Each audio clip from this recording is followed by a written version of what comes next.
Good afternoon, colleagues. Good afternoon. Good to see you. We are at the NCPB depot in Kisii County. Behind me, of course, you can see farmers lining up, confirming their details, and receiving their fertilizer through the government's fertilizer subsidy program. I'll give an update of the subsidy program shortly. First, to notify you that President William Ruto will tomorrow, 23rd March 2023, begin a 3-day walking tour of Kisii and Nyamira counties and Kuria East and West constituencies. The President will inspect and commission several projects in line with the government's bottom-up economic transformation agenda. During his tour of the region, the President will launch the upgrading of the 33.3-kilometer Gekano-Rigoma-Amaboke Road, the upgrading of the Nyabohanse-Kumumwamu Road, and Nyaburu-Oboke roads. President Ruto will also commission the Kekati Water Project in Kisii, and throughout the tour, the working trip, he will hold several meetings with the people, of course, and the leadership of the region. Let me also take this opportunity to update you on key programs under the government's bottom-up economic transformation plan, which prioritizes, of course, reducing the cost of living, creating jobs, improving our foreign exchange, increasing revenues, and of course ensuring inclusive growth. So why are we here today at the NCPB depot? On agriculture, a key plank of our agenda, of course, farmers in Kisii and Nyamira counties are now, as you can see, receiving subsidized fertilizer through the government subsidy program that is meant to cushion farmers against the high cost of fertilizer, increase agricultural production, and address food insecurity. As we all know, fertilizer play a crucial role in increasing crop yields and enhancing productivity. However, the high costs have been a major challenge to our farmers all through, limiting their ability to fully utilize their lands and reap maximum profits. That is why the President took the bold steps to address this issue by providing subsidies to farmers. Of course, that is subsidizing production, making fertilizers more accessible and affordable, and reducing the price from 7,500 shillings to 3,500. He also promised to do this efficiently, in a manner that will get rid of cartels and brokers, so that farmers can get what they deserve.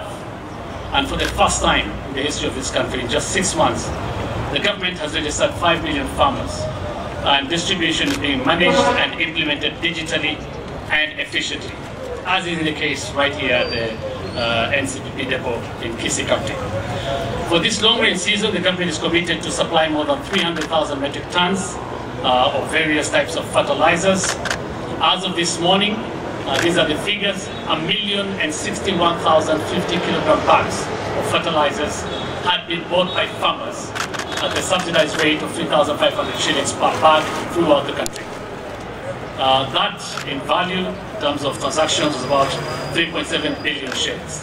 In Kisii County, the program was rolled out on Monday, same as in Nyamira County. The registered farmers, just from Monday, the registered farmers are 134,538, 7,800 bags have been supplied so far. That was as of this morning. Of course, with the exercise happening behind me right now, we are sure those numbers will go higher later in the day.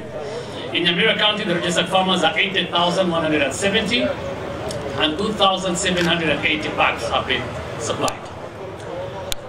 To reiterate, to access the government subsidized fertilizers, a farmer must be digitally registered, and digital registration is ongoing at the Assistant Chief's offices countrywide.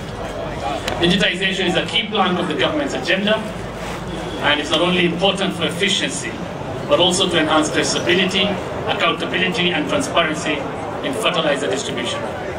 Registered farmers can access fertilizer at KNTC and NCPB stores, and once again, the government urges farmers to register, access fertilizer, take advantage of the onset of rains, and plant. Meanwhile, a brief status update on some of the other key government programs. On affordable housing, 46,027 housing units are under construction countrywide. The current 9 sites where housing units are being constructed will cumulatively create 43,000 direct job opportunities for the youth. MSMEs, Juagali artisans and women groups or women-led enterprises will be involved at all stages of construction, and housing input supplies will be ring-fenced to guarantee their business. The government has been engaging county governments to identify suitable land for affordable housing, and 4,000 acres have been made available through this partnership. The government has also introduced the affordable housing program at the local level with the 100 affordable housing units per constituency initiative. 4,000 acres have been made available through the Clients Partnership, and this initiative will be funded by the national government and supported by the National Assembly and county governments to stimulate local economic growth through integration of local communities in the project implementation. Tomorrow in Nyamira County, Nyamira County will be handing over a 10-acre piece of land during the President's trip to the National Housing Corporation to develop 2,000 units, affordable housing units. On the President's agenda to digitize and automate government services, of course, the distribution of fertilizer is one of them being done digitally. A total of 2,751 government services have been automated and are now available online on the eCitizen portal. There are over 2,000 additional services already identified and now going through the process of digitization and automation, giving assurance that the target to onboard 5,000 services by June this year will be met.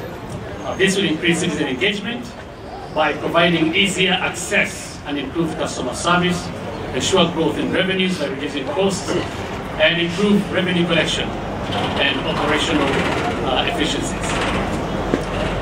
3,200 virtual desktop infrastructure VDI devices have been deployed in 32 technical and vocational education training institutions, that is TVETs, out of 94 TVETs identified in phase 1. 64 TVETs are in the process of preparing their sites in readiness for deployment. The government will deploy devices in 62 TVETs by June 2023 to enable youth in TVET institutions and those who have already graduated access digital skills and digital jobs. And on access to finance and micro, small and medium enterprise development, 2 Hustler funds, as you already know, 2 Hustler fund products have been launched, the personal loan product and recently the micro loan product for the informal business sector for lending between 10,000 to 200,000 shillings. The Women and Enterprise Fund has also been remodeled and incorporated onto the Hustler Fund platform, and a voluntary savings component has been introduced. As at 9 a.m. this morning, the total amount disbursed from the Hustler Fund platform was 24 billion shillings. The customers therein, or operating customers, 19 million Kenyans. Out of that, 6.6 million Kenyans are repeat customers. That's how you change lives. Millions of Kenyan hustlers who were condemned and excluded from accessing financial services now have access to affordable credit and other financial products through the Hustler Fund, as they were promised by the President during the campaign. Thank you. I'll take a few questions if you have them. See, let me reiterate again. The President has been very clear. We are going to, Kenya is a country governed by the rule of law. Any engagement the President has with any leader, with any citizen, including yourself, rule, has structures according to the law. He is the President, and there's one side that is the opposition. There are channels which the opposition can engage the presidency.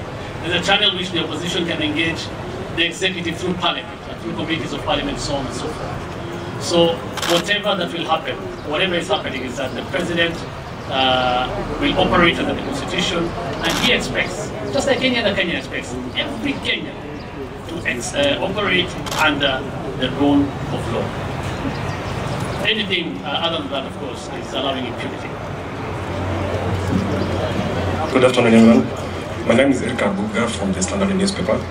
We have seen the head of state meeting leaders from different political parties in the country, including those from opposition who work from Kisii. Do we expect the involvement of former CAs, Dr. Matiang'i, involved in tomorrow's function and even on Friday function? The President has been working with, not necessarily meeting, working with, and is ready to work with anyone for the betterment of the people Kenya. Okay? And of course, to turn around the economy of Kenya, which he is doing. As of who will be here or who won't be here, I can't speak for them.